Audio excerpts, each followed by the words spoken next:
My mama always said that you can't complain about something unless you're willing to do something to change it.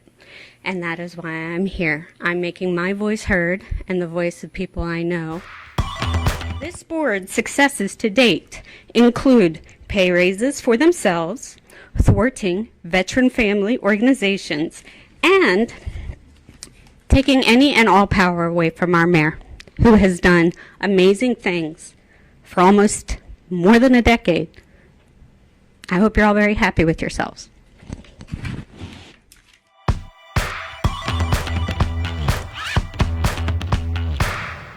Now, we have a full staff. We have a Parks and Rec director, we have assistant director, we have a lot of staff. And the salaries that are covered come basically, a good bit of it, from our Parks and Rec tax, and then, of course, whatever we have to budget. Do you have any idea about staffing? I know that what I hear from the other communities is that the maintenance staff is typically a county maintenance staff that does a lot of the work, or Fayetteville City staff that does the cuttings of the fields and that Right. kind of thing, because that's part of it. So would it be, in your mind, would you think that would be a loss of staff for us? Or how would we still cover our staff by coming through with budgets or whatever to do that?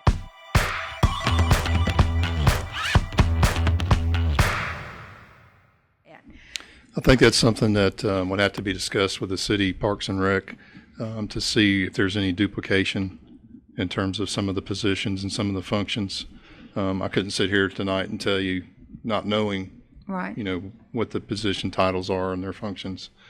I would tell you that, the operating costs for those positions, whatever they end up being, would come from the countywide tax. So, that's going to decrease some of what's available to begin with, depending on how many staff it takes to run, your facility here or to keep things maintained. But it is city folks that are doing the maintenance for us. And they're doing it for those small towns also, correct? Yes. Yes. Now, some of the small towns augment, Yes. if they feel like they need to. But for the most part, it is the city folks. Okay.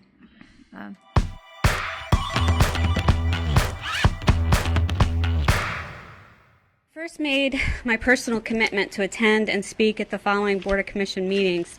I made it clear what my reasons were. The reason I come to these meetings is because my mama always told me, you can't complain about something unless you're willing to do something about it.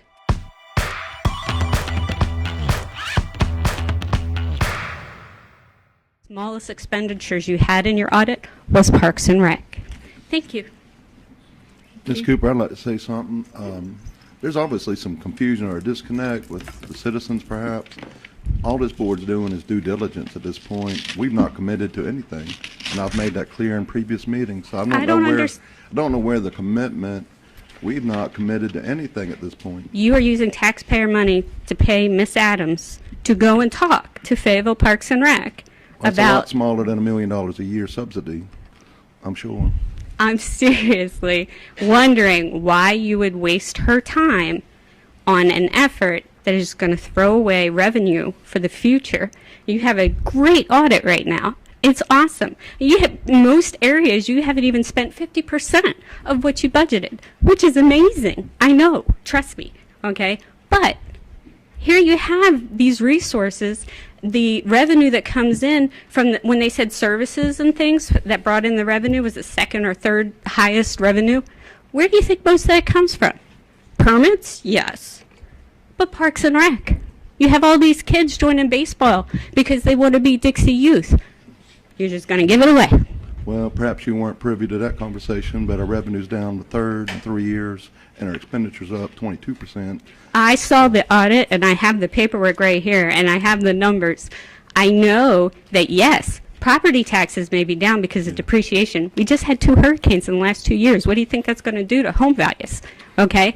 And you have an increase from all the commercial, but every commercial thing that's come in front of you, aside from Chick-fil-A, give you credit there, you guys have turned down.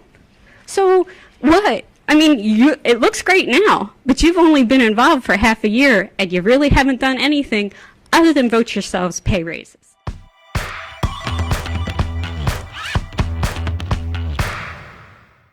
October 22nd at the Board of Commissioner meeting at 1 hour and 4 minutes, Commissioner Mitchell opined about how you subsidize the Parks and Recs Department by $1 million, which at our last meeting was clarified to be $800,000, but regardless, at hour 9 minutes, the discussion turned to the fact that commercial development has been offsetting the losses of any property tax issues.